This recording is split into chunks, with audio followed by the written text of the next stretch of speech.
दोस्तों नमस्कार, जय श्री कृष्णा। आप सभी बड़ों का आशीर्वाद और दुआएं हमेशा मेरे साथ रहें। मैं आप सभी लोगों के लिए भगवान से प्रार्थना करती हूँ कि आप सभी लोग हमेशा खुश रहें, स्वस्थ रहें। और आप सभी बड़ों को, गुरुजनों को, सबको प्रणाम करती हूँ। अपनी बात प्रारंभ करती हूँ। आज हम आपसे बात करेंगे जल के बारे में, पानी के बारे में। अभी मेरे 2-3 दिन पहले काफ़ी कोल्ड हो गया था। गला अभी भी थोड़ा सा ख़राब हो रहा है। तो कुछ बातें ऐसी होती हैं जो हम सबको पता होती हैं, कॉमन होती हैं, लेकिन हम उन्हें भूल जाते हैं। और जब हमें कोई उन्हें रिमाइंड कराता है तो हमें बहुत अच्छा लगता है। अभी मेरे साथ भी ऐसा ही हुआ था। हमारे जीजाजी हैं, मेरे जीजाजी हैं, तो उन्होंने मुझे बोला कि आप गर्म पानी पिएं। तो उनके बोलने के बाद तब से रेगुलर मैं गर्म पानी पी रही हूँ। पता तो मुझे भी था, लेकिन हम कई चीज़ें भूल भी जाते हैं। जब हमें प्यास लगती है, पानी चाहिए होता है, तो हम कई बार नॉर्मल पानी पी लेते हैं। लेकिन उन्होंने मुझे रिमाइंड कराया, इसके लिए मैं उन्हें थैंक यू बोलती हूँ। तो मेरा गला काफ़ी ठीक हुआ। तो हम जब भी हमें कोल्ड हो, हमें गर्म पानी अवश्य पीना चाहिए। अब हम आपसे बात करते हैं जल के बारे में। हम सभी जानते हैं कि जल ही जीवन है। हम सबको जल के महत्व के बारे में पता है। हम सभी कहीं ना कहीं लिखा हुआ भी देखते हैं कि हमें जल को बचा के रखना है, जल को संजो के रखना है। आने वाली पीढ़ियों के लिए भी जल को हमें संभाल कर रखना है। इन सब बातों का हमें पता है। जब जल ही जीवन है, तो मेरा ये मानना है कि जल हमारे लिए सब कुछ है। तो आज हम आपसे जल के बारे में ऐसे टिप्स शेयर करेंगे जो आपके लिए बहुत उपयोगी रहने वाले हैं। अब जल के बारे में हमने आपसे पहले बात करी थी, तो बारिश के पानी के बारे में भी आपको बताया था कि बारिश का पानी भी आपको संभाल कर रखना है। जब भी हमारे घर में कोई पूजा होती है, कोई भी शुभ कार्य होता है, घर की शुद्धि करते हैं हम, तो हम तीर्थ स्थान का जल, गंगा जल, बारिश का पानी, जहाँ भी हम तीर्थ स्थानों पर जाते हैं वहाँ का जल लेकर हम पूरे घर में छिड़काव करते हैं और हम उस जल का सदुपयोग करते हैं। इसलिए जल के प्रति हम सभी को बहुत सम्मान रखना है।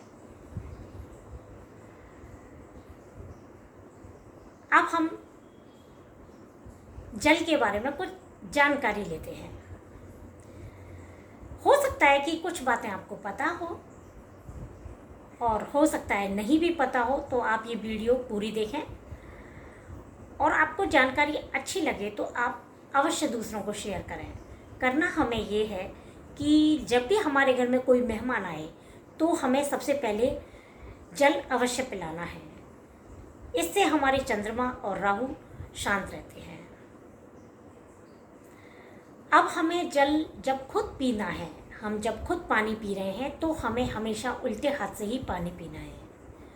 और जब हम पानी किसी दूसरे को पकड़ा रहे हैं, तो हमें हमेशा ध्यान रखना है कि हमें सीधे हाथ से ही पानी पकड़ाना है।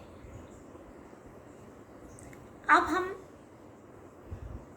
दूसरी बात की तरफ जाते हैं कि जब हम जल खुद पिएं, तो हमेशा हमें ध्यान रखना है कि हमें पानी को छोड़ना नहीं है।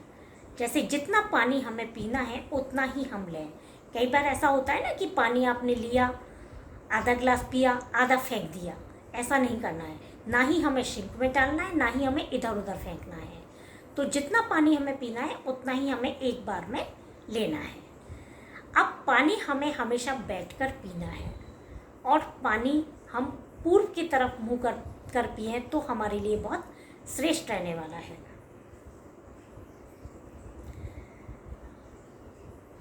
पानी हमें हमेशा संभाल कर ही रखना है और जब भी हम पानी पिए उसके प्रति हमें सम्मान रखना है।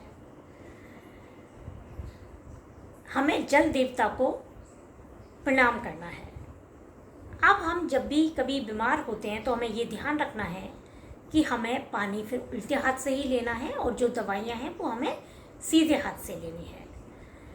अब हम एक बात और आपसे शेयर करते हैं कि जब भी हमारे घर में पोंछा लगता है, जब भी पोंछा लग के चुका है और फर्श गीला है, फर्श सूखा नहीं है, तब तक हम फर्श पर पैर नहीं रखें तो ज़्यादा अच्छा है। और जब भी आप पानी का दान करने जा रहे हो, ऐसे तो हमें पानी सभी को पिलाना बहुत शुभ है, और पानी जब भी हमारे घर में कोई मेहमान आता है तो हमें पानी अवश्य पिलाना है, मैंने अभी आपसे शेयर करा।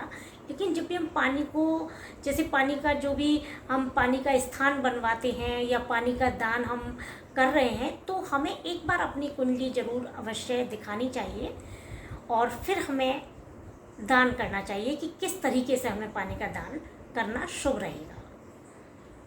तो आज हमने आपसे जल के बारे में बात करी। तो हम सभी जल को बचा के रखने वाले हैं, जितना पानी चाहिए उतना ही यूज़ करने वाले हैं। पानी को हम बिल्कुल भी वेस्ट नहीं करेंगे, हमें बच्चों को भी यही चीज़ सिखानी है।